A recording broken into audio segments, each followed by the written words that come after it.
यदि मन बस में नहीं है तो व्यक्ति जंगल में रह के भी भटक सकता है, और मन बस में है तो गृहस्थ में रह के भी भजन किया जा सकता है। इसलिए कल भी बात यही आई थी ना कि मन को पहले हमारे बस में करें।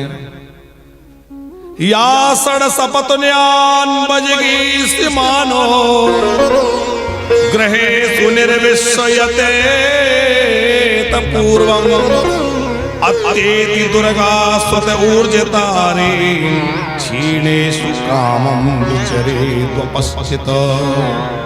अरे बेटा, इन काम क्रोधारी विकारों को जीतने के लिए गृहस्थी में रह के आराम से जीता जा सकता है। घर परिवार में हम रह रहे हैं तो आराम से इन विकारों को जीता जा सकता है, लेकिन आप विरक्त हो गए तो वहां यदि गड़बड़ हुई तो बहुत ज्यादा पतन हो जाएगा। अब सरल ढंग से समझें तो गृहस्थ का मार्ग और विरक्त के मार्ग कैसे हैं। जैसे आपको कहीं जाना है तो एक तो शहर के बीच से होके जाने वाला रास्ता है और एक बाईपास है। तो शहर के बीच वाले में बहुत भीड़ भाड़ होती है, ट्रैफिक होता है, जगह जगह बत्ती है। यहाँ तो जगह जगह बत्ती बहुत ज्यादा ही है। आज सवेरे हमने देखा जहां देखो बत्ती। तो ये अच्छा है, संडे था तो भीड़ कम थी। तो शहर के बीच से निकलना हो तो भीड़ भाड़ वाला रास्ता होता है, और बाहर से जाओ तो बाईपास, कोई भीड़ भाड़ नहीं, बड़े बड़े रोड, साइन बोर्ड लगे, इधर मुड़ना है, यहाँ ये है, यहाँ ये सब रहती है बस, वहां तेज गति में। तो जो गृहस्थ मार्ग है वो शहर के बीच से होके जाने वाला रास्ता है, और जो विरक्ति वाला मार्ग है महात्मा वाला वो बाईपास। तो गति तो बाईपास में ज्यादा रहती है। लेकिन एक बात है कि शहर से आप जा रहे हैं, धीमी गति में चल रहे हैं, और दुर्घटना होगी तो छोटी मोटी होगी, थोड़ा सा किसी से टकरा गए, सॉरी बोल के निकल गए, बात बन जाएगी। और बाईपास में दुर्घटना होगी तो गति तो बहुत तेज चल रही है, वहां तो बढ़िया चले जा रहे हैं, अचानक कुछ आ गया, कोई बात आ गई तो फिर बड़ी गड़बड़ हो जाएगी। तो भैया विरक्त मार्ग है तो बहुत अच्छा, उसमें बड़ी तेजी से व्यक्ति आगे बढ़ सकता है, लेकिन यदि वहां से गिरे तो बहुत नीचे गिरेंगे। और हम लोग गृहस्थ में हैं, थोड़ा कभी कुछ हो भी जाए तो भगवान कहते चलो ठीक है, धीरे धीरे आगे बढ़ो। अच्छा, ट्रैफिक में फंसा व्यक्ति, आगे ट्रैफिक जाम है, पीछे वाले हॉर्न दे रहे हैं,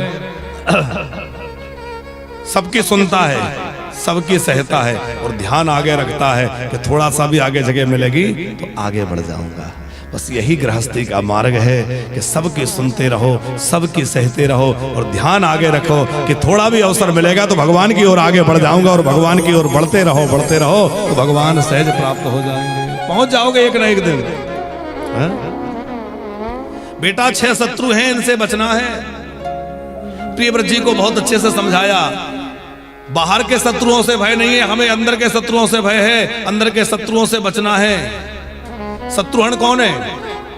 तापड़िया जी, शत्रुहण वो है जो अंदर के शत्रु को मारे। शत्रुहण जी बाहर युद्ध करने नहीं गए, पर अयोध्या में छुपी हुई मंथरा को कुंवड़ किसने ठीक करी? शत्रुहण जी ने।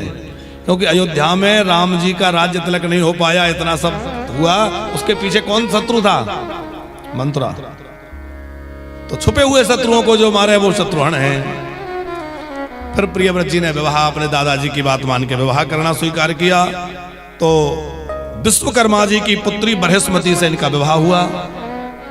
फिर एक और विवाह भी हुआ जिससे उत्तम, रेवत, तामस आदि पुत्र हुए जो मनवंतराधिपति कहलाए, और बृहस्पति से इनको 10 पुत्र हुए।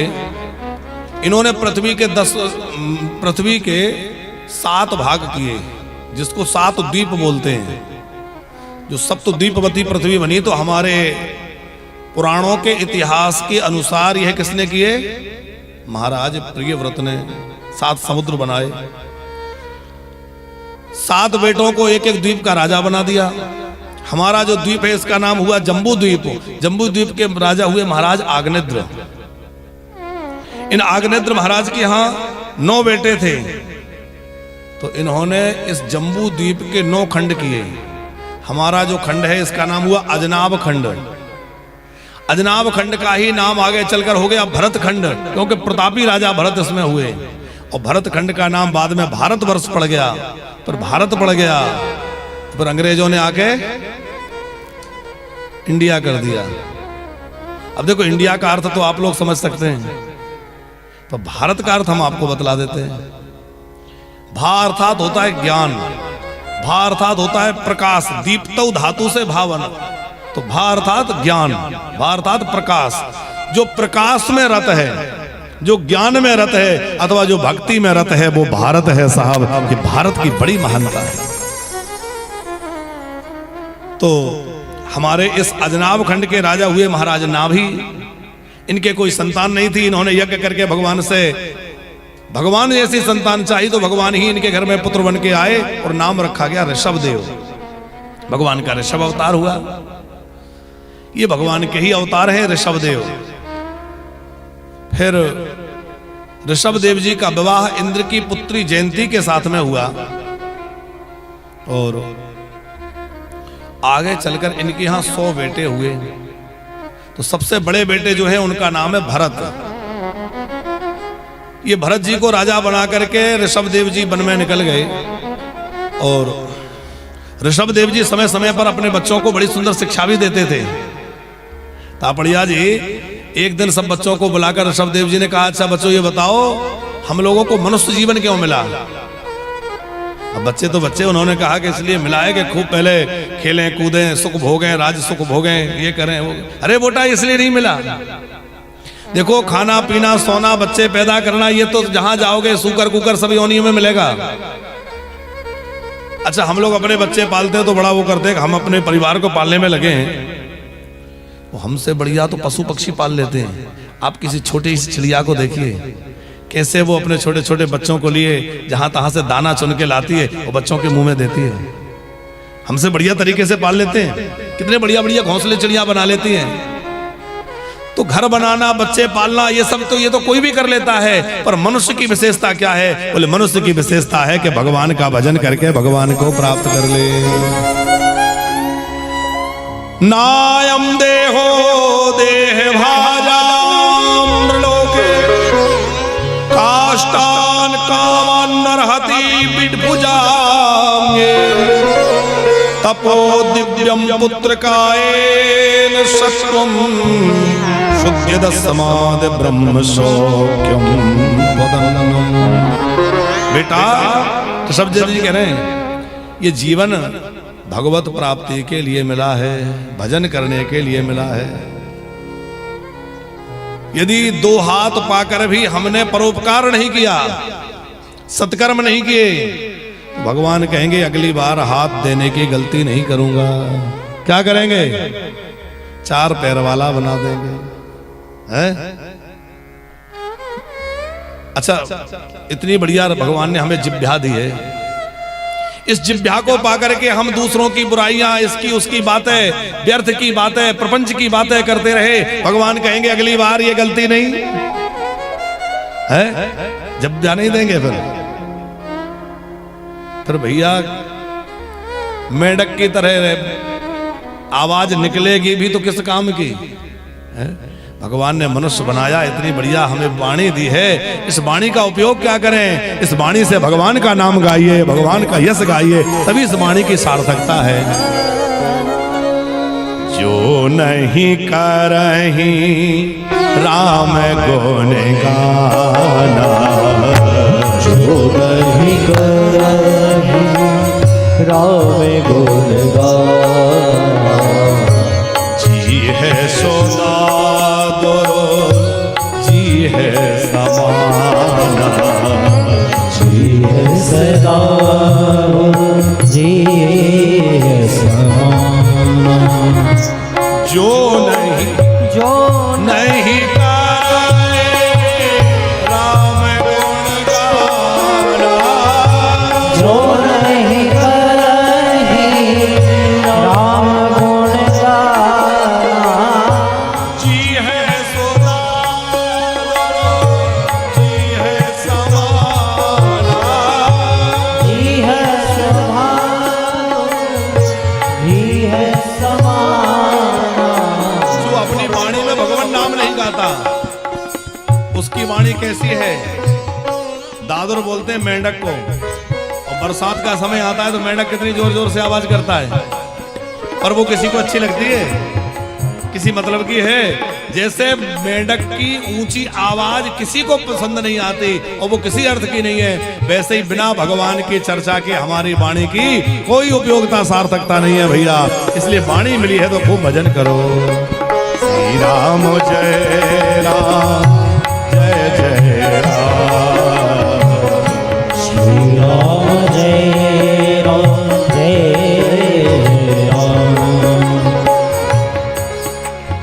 कानों से क्या करो, भगवान ने कान दिए हैं तो खूब कथा सुनो। देखो हम मुंह से तो रस पीते हैं, पर मुख से जो रस पीते हैं उसमें उतना आनंद नहीं है जितना कान से पीने वाले रस में है। कौन सा रस जो इस समय हम पी रहे हैं? भगवान की कथामृत है। जिसके कानों से जिसने भगवान की कथा नहीं सुनी उसके कान कैसे?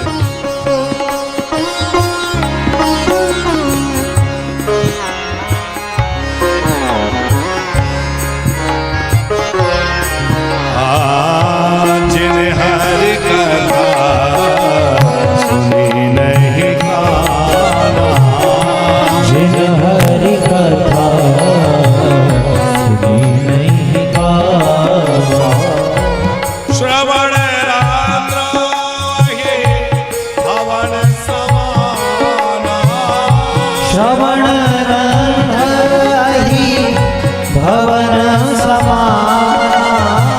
अही समझते हैं आप लोग? अही माने सर्प। सर्प के रहने के जो बिल होते हैं, लोग भागते हैं उनसे दूर रहते हैं, भैया यहाँ सर्प रहता है। हमारे कान के जो गड्ढे हैं वो स्वामी तुलसीदास जी कह रहे हैं, जो अपने कानों से भगवत कथा नहीं सुनता उसके कान के बिल कैसे हैं? सर्प के बिल जैसे। अच्छा, सर्प बिल में घुस जाए और निकालना हो, पकड़ना हो तो क्या उपाय है? बिल में पानी डालो, और पानी डालेंगे तो झटपटा के निकल के भागेगा। तो हमारे कानों से भी विषय रूपी सर्प हृदय में आके छुप गए हैं। अब क्या करें?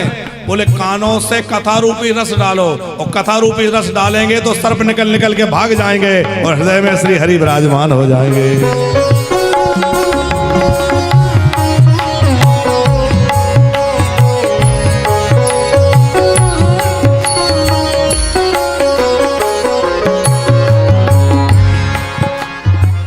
नैन शांत तरस नहीं देखा, नैन संत दर्श नहीं देखा, नैन ही शांत तरस नहीं देखा, नैन ही संत दर्श नहीं देखा, लोचन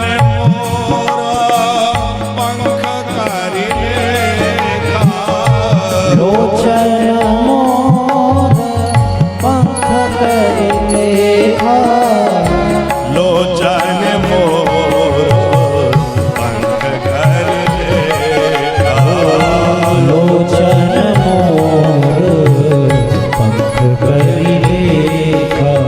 जिसने अपनी आंखों से संत दर्श नहीं किया उसकी आंखें कैसी हैं? जैसे ये मोर पंख है, इसमें भी ऐसा लग रहा है ना आंख बनी हो। तो जैसे मोर पंख पे अंकित जो आंख है वो देख तो नहीं सकती, सुंदर भले ही लगे, पर वो देखने के काम की तो नहीं कि उससे कुछ दिख जाए। तो जैसे वो केवल सुंदर दिख तो रही है पर उपयोगी नहीं है, उसी प्रकार जिसकी आंखों ने भगवत दर्शन संत दर्शन नहीं किया उसकी आंखें व्यर्थ हैं। भैया भगवान ने मानव बनाया है तो मानवता जीवन में आ जाए। यदि कड़वी नहीं तो नीम कैसी, और मीठी नहीं तो मिश्री कैसी, और इंसानियत नहीं तो इंसान कैसा है? अच्छा, एक बड़ी विचित्र बात है तापड़िया जी कि गधे से ये नहीं कहना पड़ता कि तू गधा बन, कहना पड़ता है। इंसान से कहना पड़ता है कि तू, इसका मतलब अच्छा, कारण ये है, अब ज्यादा हम नहीं कहेंगे, अभी 4 दिन और हैं। कारण ये है कि पशुओं में केवल प्रकृति है और मनुष्यों में संस्कृति है और विकृति है। पशुओं में विकृति नहीं है, वो अपनी प्रकृति में जीते हैं। जिस पशु की जो प्रकृति है अपनी प्रकृति में जिएगा। लेकिन मनुष्य में 2 चीजें हैं, एक है संस्कृति, एक है विकृति। तो जिसको सत्संग मिल जाए, अच्छे लोगों का संग मिल जाए, वो तो संस्कृति से जुड़ जाता है, और कुसंग में पड़ जाए वो विकृति में चला जाता है। तमोद्धारम योषितम संगी संगम, तमोद्धारम योषिताम संगी संगम। कामियों का जो संग है वह निश्चित ही बुद्धि को खराब करने वाला और नरकों में डालने वाला है। संत संग अपवर्ग कर कामी भव कर पंथ। श्री राम जय राम, जय जय राम। श्री राम जय राम, जय जय राम। मधुर मधुर नाम सीताराम सीताराम। मधुर मधुर नाम सीताराम सीताराम। मधुर मधुर नाम सीताराम सीताराम। मधुर मधुर नाम सीताराम सीताराम। मधुर मधुर नाम सीताराम सीताराम। मधुर मधुर नाम सीताराम सीताराम। मधुर मधुर नाम सीताराम सीताराम। मधुर मधुर नाम सीताराम सीताराम। सीताराम सीताराम। ओ सीताराम सीताराम।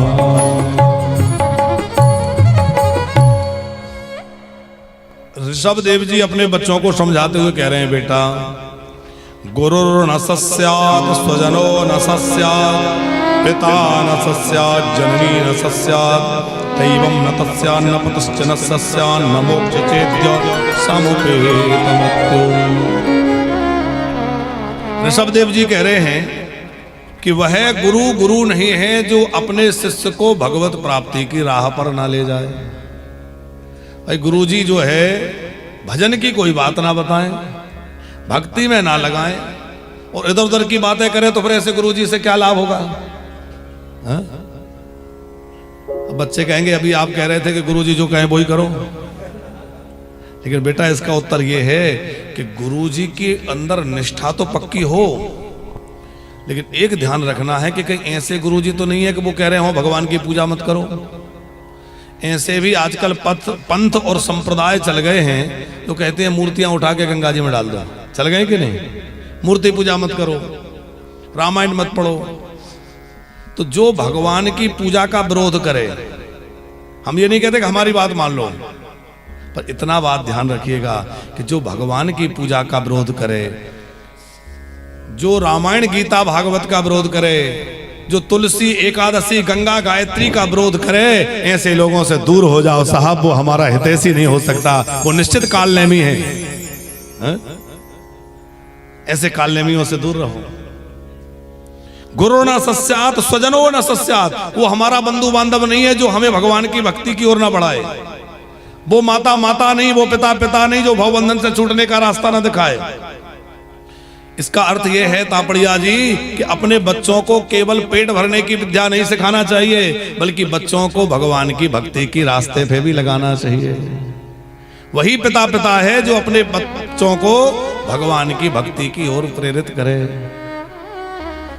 आप अपने बच्चों को खूब पढ़ाइए लिखाइए, डॉक्टर इंजीनियर साइंटिस्ट मिनिस्टर जो मर्जी बनाइए, लेकिन सब बनाने से पहले अपने बच्चे को एक अच्छा इंसान बनाइए। बाद में वो डॉक्टर बने, इंजीनियर बने, चाहे जो बने, और पहले एक अच्छा इंसान बने। बड़ी सुंदर भक्ति का उपदेश दिया है। ऋषभ देव जी वन में चले गए, भरत जी को राजा बनाया गया, ऋषभदेव जी के पुत्र भरत। इनको जब राजगद्दी मिली तो इन्होंने बड़ी लंबे समय तक राज्य किया है, कई करोड़ वर्ष राज्य किया है। अब हम लोगों को तो ऐसा लगेगा कि शायद ये ऐसे ही इतना कह दिया, इतना थोड़ी हो सकता है, पर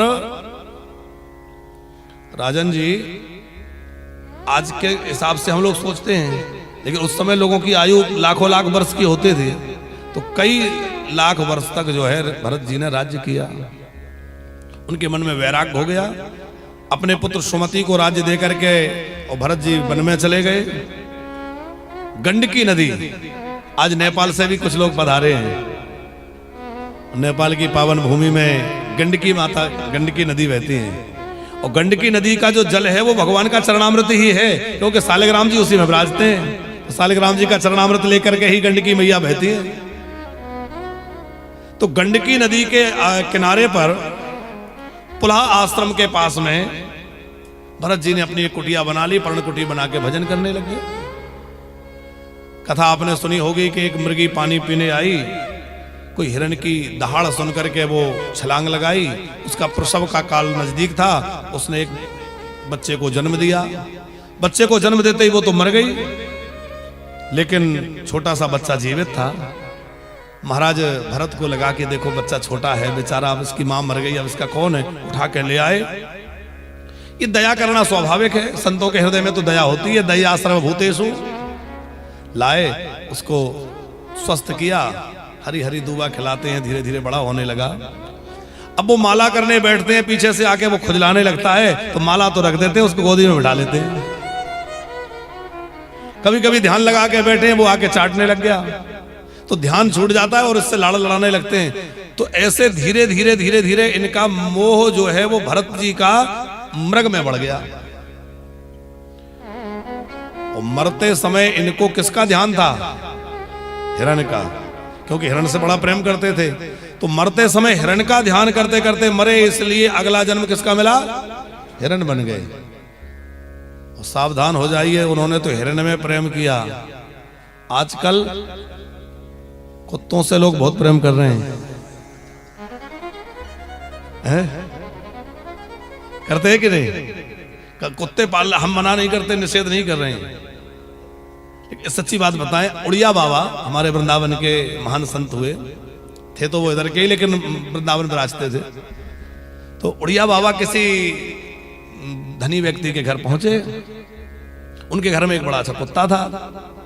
तो उड़िया बाबा से उन्होंने ऐसे ही बातों बातों में पूछ लिया, अच्छा बाबा ये बताओ कि ये कुत्ते ने ऐसे क्या सत्कर्म किए होंगे पिछले जन्म में कि ये इतने अच्छे घर में आके कुत्ता बना के हम लोग इसको गाड़ी में घुमाते हैं, बढ़िया अच्छा महंगा महंगा भोजन कराते हैं, बढ़िया महंगी गाड़ियों में रहता है। ऐसी सुविधाएं तो मनुष्यों को नहीं मिल रही, ऐसी इसको मिल रही। तो ऐसा इसने क्या अच्छे कर्म किए होंगे? तो उड़िया बाबा तो हंस के बोले कि क्या है कि पिछले जन्म में ये भी एक सेठ था तुम्हारे जैसा। तो बोले इसने भी एक कुत्ता पाल रखा था। अब वो समझ गए कि बाबा क्या कहना चाह रहे हैं। बोले ये भी तुम्हारे जैसा धनी व्यक्ति था और इसने भी एक कुत्ता पाल रखा था। तो हमारा इशारा आप लोग समझ गए होंगे। देखो, कुत्ते को रोटी डालना हमारे शास्त्र की बात है। जैसे गाय की रोटी यदि है तो कुत्ते की रोटी भी है, दीजिए, पर उसका स्थान निश्चित रहे। ऐसा नहीं कि मुंह से मुंह लगा रहे हैं। हाँ, तो जिसमें ज्यादा मोह होगा आखिरी क्षण में वो याद आएगा, और जिसकी याद करते मरोगे आखिरी में पर वो ही बनना पड़ेगा। अब वो मृग बन गए, लेकिन भगवत भजन का प्रताप ये था कि वो अपने पूर्व जन्म की कोई भी बात भूले नहीं कि मैं कितना बड़ा प्रतापी राजा था, फिर मैं राज ऋषि बना, और देखो एक हिरण के मोह के कारण मुझे हिरण बनना पड़ गया। बड़े सावधान रहे। गंडकी नदी के ही आसपास उन्होंने वो समय बिताया। हिरण का शरीर छूट गया, और हिरण का शरीर छूटने के बाद तीसरा जन्म इनका जो है एक ब्राह्मण के यहाँ हुआ। आंगिरस गोत्रीय ब्राह्मण थे, उनके 2 पत्नियां थी, एक से 9 बेटे थे, दूसरे से एक जुड़वा संतान हुई। तो उसमें जो बेटे थे वो ये भरत जी ही बेटा बन के आ गए। संयोग से यहां भी इनका नाम भरत जी रखा गया। पिताजी ने जब देखा कि थोड़ा बड़ा हो गया तो अक्षर ज्ञान कराना चाहा, पढ़ाना चाहा। है तो आत्मज्ञानी, इनके अंदर बहुत ज्ञान प्रतिष्ठित है, क्योंकि इनको पूर्व जन्मों की सारी स्मृति है, तो परम ज्ञानी है, ब्रह्म ज्ञानी है, लेकिन बाहर से ऐसा आचरण करते हैं जैसे एकदम मूर्ख हैं। पिताजी पढ़ा पढ़ा के थक गए, पर कभी कुछ याद करके नहीं सुनाया। क्यों नहीं सुनाया?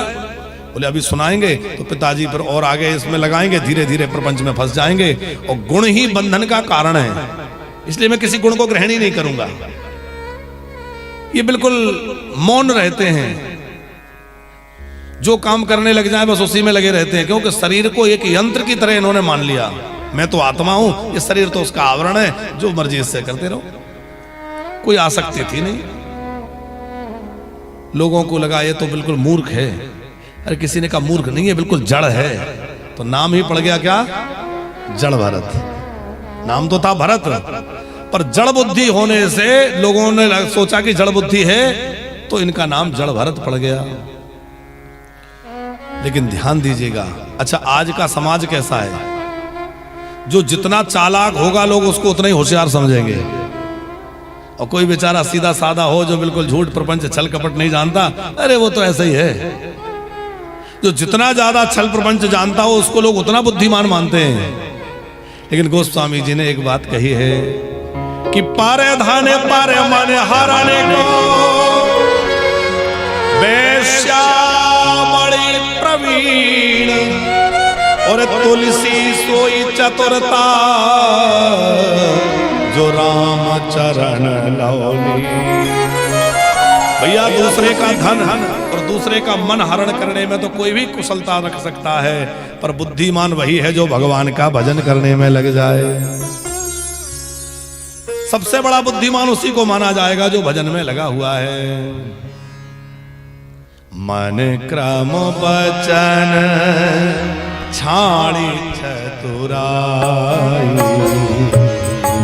क्रम बचन छाड़ी चतुराई, भजतो कृपा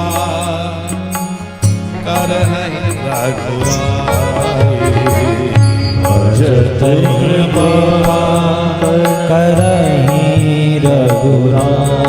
मन वाणी और कर्म से चालाकी छोड़ करके और भगवान के भजन में लग जाओ। अच्छा, चतुरता शब्द का अर्थ आजकल पलट गया। पहले चतुर माने होता था जो भगवान की भक्ति में लगा है, जिसके पास अच्छा ज्ञान है वो चतुर। आजकल जो जितना चालाक है, हमारे नाम से भी लोग डरते हैं। हाँ, क्योंकि आजकल वो शब्द का अर्थ ही बदल गया। लेकिन चतुरता क्या है? रामचरितमानस के अनुसार, शास्त्रों के अनुसार चतुरता वो है जो भगवत भजन में लगा है, जो भगवान के सदमार्ग पर चल रहा है और लोगों को चला रहा है, वो चतुर। गोस्वामी जी कहते हैं भैया, मन वाणी कर्म से जो है प्रपंच छोड़ करके भजन में लग जाए, वही सच्चा ज्ञानी है, वही चतुर है और वही सयाना है।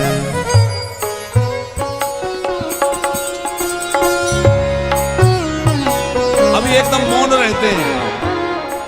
आगे चल के इनके पिताजी का देहांत हो गया, माता सती हो गई। अब प्रसंग आप लोग जानते हैं। तो भाई लोग तो कुछ नहीं कहते थे, लेकिन भाभियों को सहन नहीं होता था कि सबसे ज्यादा तो खाता है, तो काम धेले भर का नहीं करता, तो पूरे दिन बैठे राम राम राम राम करते रहे। बोले घर में पानी भरो, पानी भरने में लगा दिया, तो ये पानी तो भरने लगे, इतना पानी भरा के पूरा घर ही पानी से भर दिया। अरे बोले किसी काम का नहीं, चलो खेतों में चल के रखवाली करो, तो वो भी ठीक से नहीं किया। खेतों की जुताई करो, इतना गड्ढा खोद दिया कि पानी निकल आए। अरे बोले किसी काम का नहीं, निकाल दिया। बाद में दस्युओं ने, माने डाकुओं ने इनको पकड़ लिया, बलि देना चाहा, भद्रकाली ने कृपा करी। आगे सिंधु सौवीर देश का एक राजा था जिसका नाम था रहुगण। और ये रहुगण कौन था?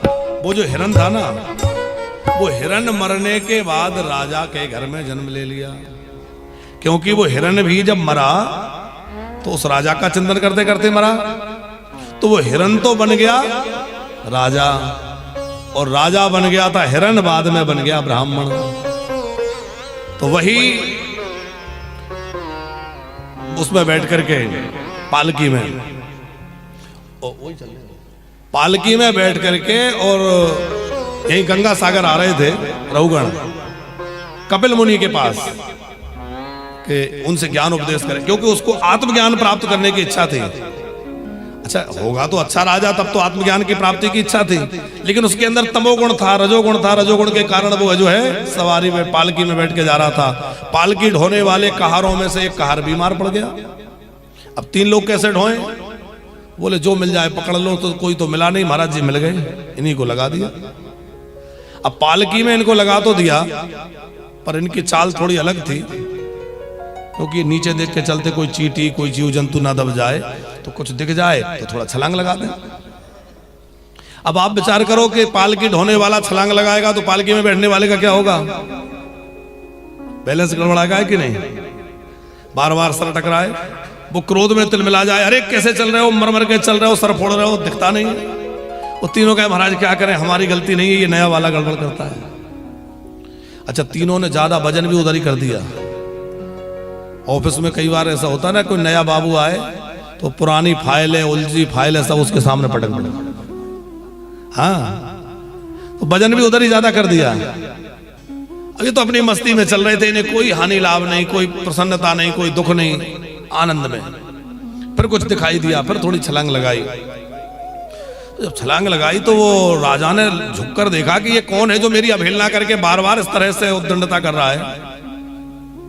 और वो कहार बार बार कह रहे थे देखो हम जैसे चलते वैसे चलो। और तापड़िया जी सूत्र बहुत अच्छा है कि वो कह रहे हैं हम जैसे चल रहे हैं वैसे चलो, ये हैं गुरु रूप में। और संसारी चाहते हैं कि संत भी हम जैसे कहें वैसे चलें, लेकिन कल्याण उससे नहीं होगा कि हम जैसे चलते हैं वैसे संत चलें, बल्कि संत जैसे चलते हैं वैसे हम चलने लगे तो कल्याण होगा। हम संतों के जैसे चाल चलने लगे। महाजनाय निकटः सपंथा, महाजन जैसे चलते हैं वैसे हम लोग चलें तो हमारा कल्याण होगा। हम अपने जैसे, हम गुरुजनों को विचार, अरे गुरुजी ऐसे नहीं, आप तो ऐसे किया करो, तो बात नहीं बनेगी। हम उन जैसे चलें। तो राजा ने देख करके फटकार लगाई और व्यंग करने लगा। देखा तो मोटा ताजा शरीर था, अरे वो दुबला पतला है ना बेचारा, इसलिए नहीं चल पा रहा, अभी अभी लगे।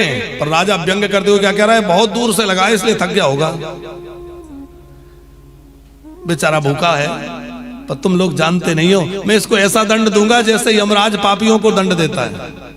बार बार जो है अवहेलना करने लगा। तो जड़ भरत जी ने विचार किया कि यदि मैं कुछ नहीं कहूंगा तो ये ऐसे ही बोलता रहेगा, मेरा तो कुछ हानि लाभ होने वाला नहीं है, लेकिन इस मेरा अपमान करने के कारण इसको नरकों में जाना पड़ेगा। और राजा सत्संगी है, इसको नरकों में जाना पड़ेगा, तो सत्संग बदनाम होगा, कलंकित होगा। अच्छा इसलिए भी बोले कि जाने अनजाने कैसे भी सही, इसका भार इस समय मेरे कंधों पर है। और संत एक बार जिसका भार अपने कंधों पर ले लेते हैं उसका बेड़ा पार लगा के ही छोड़ते हैं, पर बीच में नहीं छोड़ते। अब तो मेरे ऊपर तेरा भार है, तेरा कल्याण करके ही मानूंगा। संत जबरदस्ती भी कल्याण कर देते हैं। हाँ जबरदस्ती नाम उपदेश देंगे, नहीं सुनोगे तो भी कहेंगे राम राम कहो। एक महात्मा जी थे, हमारे शायद वृंदावन के ही थे। वो कहीं जा रहे थे, रेल गाड़ी में यात्रा कर रहे हुए, तो सामने वाली सीट पे एक व्यक्ति बैठा था, वो विमुख था, भगवान के भजन से कोई उसको प्रयोजन नहीं। ये महात्मा जी उससे कहे कि भाई राम राम करो। अरे बोले तुम लोगों ने ढोंग मचा रखा है, तुम लोगों ने लूट मचा रखी है, ये है वो है। संत समझ गया ये तो बड़ा विमुख है, किसी तरह तो इसका कल्याण करना है। अब संत तो कल्याण करने का निश्चय कर ले तो बस करते ही हैं। वो बड़बड़ाता रहा, बाद में लेट गया, उसकी आंख लग गई। और महात्मा तो महात्मा ही थे, उन्होंने क्या अपनी झोली में से गोपी चंदन निकाल के घिसा और वो सोए हुए में धीरे से उसको टीका लगा दिया। और टीका लगा करके और गले में तुलसी बांधने लगे, तो कंठी बांधते समय उसको हिला तो नींद खुल गई। अरे क्या कर रहे हो? वो तो बरसने और हाथ जमा ही दिया। सच्ची घटना है। लेकिन जैसे ही उसने एक तमाचा मारा तो महात्मा बोले कि आपको यदि शांति ना हुई हो तो एक दो और मार लो, लेकिन कल्याण तो तुम्हारा हो गया, क्योंकि तुम्हारे मस्तक पे तिलक लग गया, तुम्हारे गले में कंठी बंध गई, अब तो तुम्हारा कल्याण होकर ही रहेगा। इतना सुनते ही भगवान की पता नहीं क्या लीला भई, उस व्यक्ति का पूरा विचार बदल गया। उसने सोचा कि देखो मैं तो इनके साथ इतना दुर्व्यवहार कर रहा हूं और ये मेरे साथ कल्याण की बात कर रहे हैं, इनको मेरे कल्याण से क्या लेना देना। उसको लगा कि ये कोई सिद्ध संत है, चरणों में गिर गया, फिर मंत्र लिया, दीक्षा ली और बाद में वो बहुत बड़ा भगवत भक्त बना और व्यक्ति ने खूब भजन किया। तो संत तो जबरदस्ती भी कल्याण कर देते हैं, और संत तो वही तो है। किसी ने कहा संत पारसमणि जैसा है, पर एक संत बोले नहीं, पारसमणि जैसे नहीं है।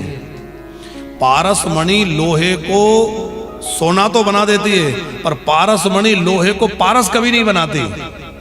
अपने जैसा बनाती है क्या? एक सज्जन बोले जी लोहा सोना बन जाए इसमें क्या कम है, सोना भी तो बहुत महंगा है। तो उत्तर मिला कि सोना तो ठीक है, पर ऐसे समझिए कि सोने की तलवार है और पारसमणि छू गई तो क्या बन जाएगी? लोहे की तलवार है, लोहे की तलवार को सोने से उससे छुआ दिया, पारस से क्या बन गया? सोने की तलवार। लेकिन उस तलवार का जो आकार है, उसकी जो मार है, धार है, वो बदलेगी क्या? फर्क इतना हुआ कि पहले लोग लोहे की तलवार से कट रहे थे, अब लेकिन काम काटने की करेगी, जोड़ने का तो नहीं कर सकती। उसका स्वभाव नहीं बदला, उसका काम नहीं बदला। और संत वो हैं जिसको अपनी शरण में ले लेते हैं, अपने जैसा बना देते हैं, उसको भी संत बना देते हैं, उसको भी पारस बना देते हैं। तो इन्होंने रहुगण पर कृपा करना चाहिए। क्यों? इसलिए भी बोले कि वो जान गए कि ये रहुगण कौन है, ये वही हिरण है। उस समय भी मैंने इसको इसके कल्याण के लिए शरण में रखा था, पर उस समय इसका कल्याण नहीं हो पाया, अब इसका कल्याण करना है। इसलिए श्री भरत जी महाराज बोल पड़े कि त्वयोदितं व्यक्तमते प्रलब्धं भरत समेष्याद्यद वीरभारा गन्तुर्यदस्याधिगं न मत्वा पीवेति रासौ न वेदां प्रवादा। अरे राजन, तुम कह रहे हो बड़े मोटे पतले हो, तो ये मोटा पतला तो शरीर होता है, मैं थोड़ी होता हूं। तुम कह रहे हो बहुत दूर से लगे हो, सच में ही मैं चलते चलते थक गया हूं, ये बहुत जन्मों की यात्रा करके आया हूं, कितने जन्म हो गए, अब मैं और नहीं चलना चाहता। तुम कह रहे हो मैं तुम्हें दंड दूंगा। अच्छा तुम ये बताओ कि कोई बहुत ज्यादा क्रोध में भरकर और पृथ्वी को पीटने लगे, पृथ्वी से नाराज हो जाओ, पृथ्वी को पीटे, तो पृथ्वी का कुछ बिगड़ेगा? पीटते पीटते डंडा टूट जाएगा, हाथ में छाले आ जाएंगे, व्यक्ति थक जाएगा, लेकिन पृथ्वी का कुछ बिगड़ने वाला नहीं है। उसी तरह ये शरीर तो पार्थिव है, पृथ्वी की तरह है। तुम शरीर को पीट सकते हो पर मुझे नहीं पीट सकते, मुझे नहीं मार सकते, क्योंकि मैं शरीर हूं ही नहीं, मैं तो आत्मा हूं। ये अस्ति अपक्षते जायते मन्यते वर्धते विनश्यति, ये सब षडूर्मियां जो है वो शरीर में है। जन्म लेना, बढ़ना, घटना, मरना, भूख लगना, प्यास लगना, ये सब किसका है? ये सब शरीर में होता है, पर आत्मा का इनसे कोई लेना देना नहीं है। आत्मा इन सब से भिन्न है। इतना सुनते ही रहुगण समझ गया कि अरे ये तो कोई महात्मा है, कोई ब्रह्मज्ञानी महर्षि है, ब्रह्मर्षि है। और जैसे ही झुक कर देखा, अरे ये तो कोई महात्मा है, इनके कंधे पर यज्ञोपवीत है, तुरंत पालकी से कूद पड़ा और हाथ जोड़ करके रहुगण कहने लगा, कस्त्वं निगूढ़श्चरसध्वजानां विभार्षि सूत्रं कतमोऽवधूता कस्यासि कुत्रासि हापि कस्मात् क्षेमायनश्चेद नोति शुक्ला। आप कौन है? आपने अपने आप को इतना छुपा रखा है कि मैं आपको पहचान ही नहीं पा रहा हूं। आप दत्तात्रेय जी हैं कि कपिल मुनि हैं कि कौन है? और राजा रहुगण चरणों में गिर के गड़गड़ाने लगा। देखो वैसे तो मैं किसी से डरता नहीं हूं, मैं इंद्र के वज्र से भी नहीं डरता, देवताओं के अस्त्र शस्त्रों से नहीं डरता, ना हम विशंके सुरराट वज्रात् न त्रक्षशूला न यमस्य दंडा नारक सोमानिल विद्यपासा संकम्र से ब्रह्म कुला। मैं शिव जी के त्रिशूल से भी नहीं डरता। फिर किससे डरते हो? बोले मैं ब्राह्मणों के श्राप से डरता हूं, क्योंकि ब्राह्मणों का श्राप बड़ा घोर होता है। सुखदेव को जल भरत जी ने कहा डरो मत, बताओ क्या मन में इच्छा है। बोले ये जानना है कि आप कह रहे हो कि आत्मा को कोई लेना देना नहीं है, मुझे तो लगता है कि आत्मा पर प्रभाव होगा। तो रहुगण और जल भरत जी का जो संवाद है थोड़ा गहरा संवाद है, लेकिन बहुत आनंद का है। रहुगण का तर्क है कि जैसे कोई चूल्हा जलाए, चूल्हे पे बटलोही रखी, उसमें पानी डाला और पानी में चावल डाला, तो क्या होगा? पहले बर्तन तपेगा, फिर पानी गर्म होगा, फिर चावल पक जाएगा। भले ही चावल का सीधा अग्नि से संबंध नहीं है, लेकिन वो गर्म होकर तब जाएगा। तो जब शरीर का संबंध इंद्रियों से है, इंद्रियों का संबंध मन से है, मन का संबंध बुद्धि से है, बुद्धि का संबंध आत्मा से है, तो आत्मा को भी प्रभाव होना चाहिए। रहुगण बोले नहीं नहीं राजन। वो जड़ भरत जी बोले राजन ऐसा नहीं है। तुमने कहा कि मैंने पात्र में चावल डाले और मैं कहूं कि पात्र में एक पत्थर का टुकड़ा डाल दो, चाहे जितना पानी खोला वो पत्थर का कुछ होगा? बोले देखो तुम चावलों का उदाहरण तो दे रहे हो, पर चावलों को छुआ जा सकता है, देखा जा सकता है, पर आत्मा को कोई देख सकता है? आत्मा को कोई छू सकता है? आत्मा को ना छुआ जा सकता, ना देखा जा सकता, ना महसूस किया जा सकता।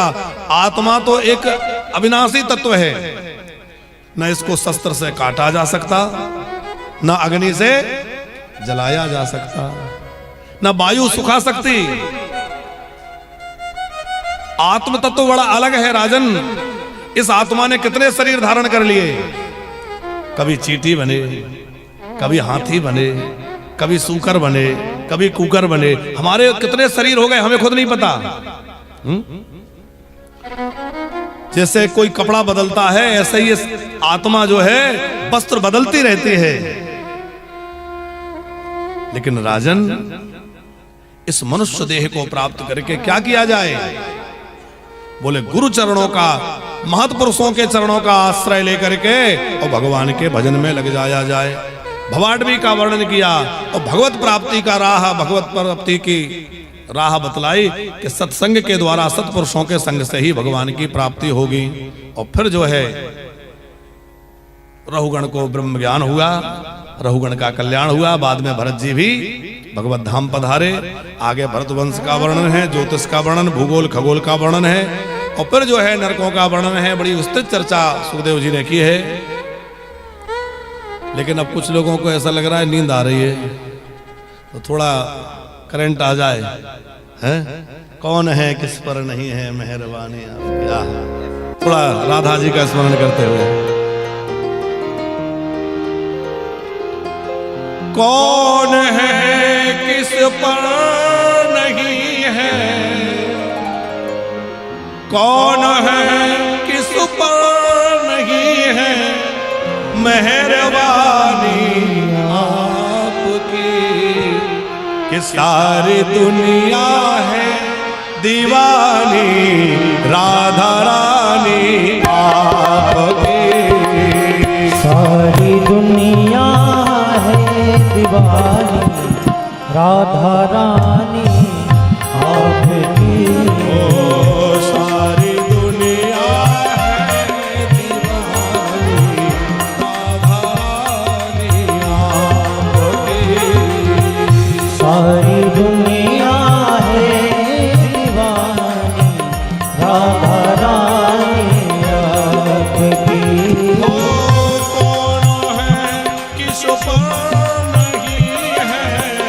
कौन है जिस पर नहीं है, कौन है किस पर नहीं है, कौन है जिस पर नहीं है।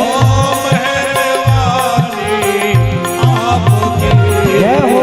सारी दुनिया है दीवानी राधा रानी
चमन, इस चमन के फूल ओ सारा जहां एक चमन और इस चमन के फूल हम। सारा जहां है एक चमन, उस चमन के फूल हम। इन सभी फूलों में श्यामा, इन सभी फूलों में श्यामा हमने सारे रानी आपकी। ओ कौन है किस पर नहीं है, कौन है जिस पर नहीं है, कौन है जिस पर नहीं है, कौन है जिस पर नहीं है। ओ मेहरबानी आपकी। पहले ये बताओ किस किस पर मेहरबानी है, तो सब लोग जरा ताली बजाते हुए बोलो ना।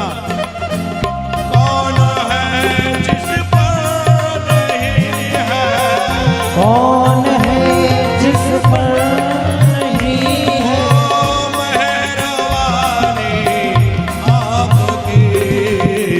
सारी दुनिया है दीवानी, राधे राधे आपकी। सारी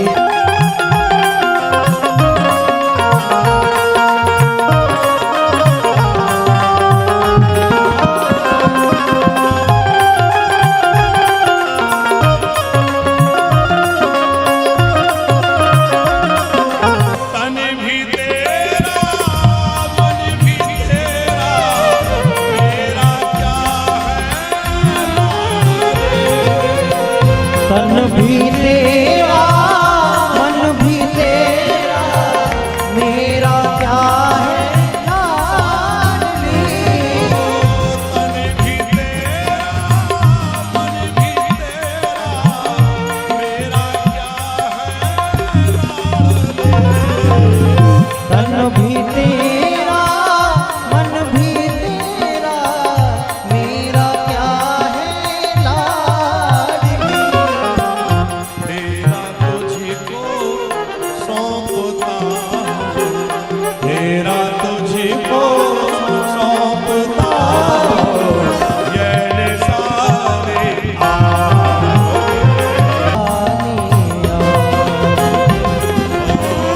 कौन है किस पर नहीं है, कौन है जिस पर नहीं है, ओ मेहरबानी आपकी। सारी दुनिया है दीवानी, राधा रानी आपकी। सारी दुनिया है दीवानी, राधा रानी जय हो।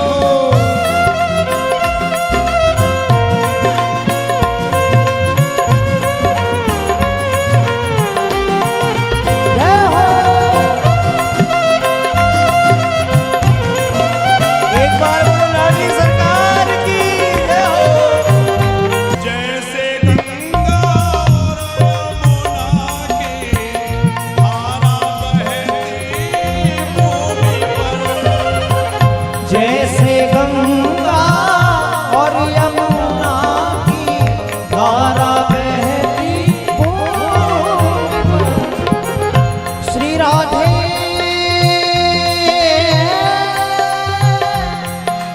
किशोरी मेरी शान।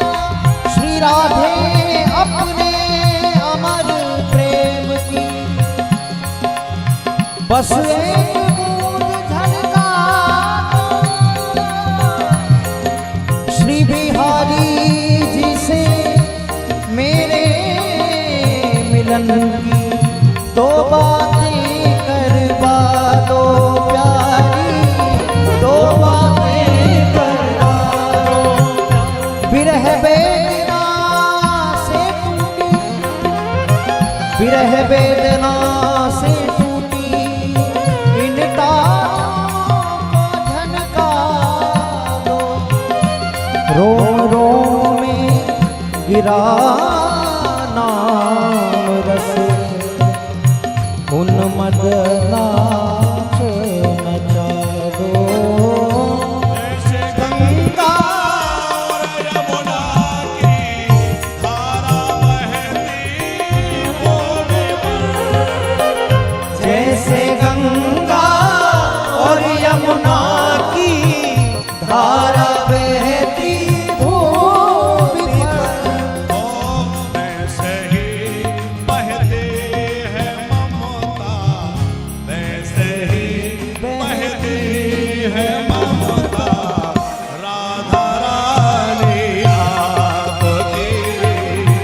सारी दुनिया है दीवानी, राधा रानी आपकी।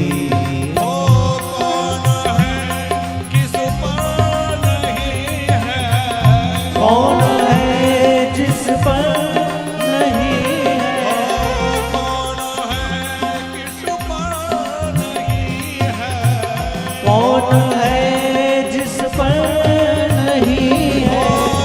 मेहरबानी आपकी। सारी दुनिया है दीवानी, राधा रानी आपकी। सारी दुनिया है दीवानी, लाडली सरकार की जय।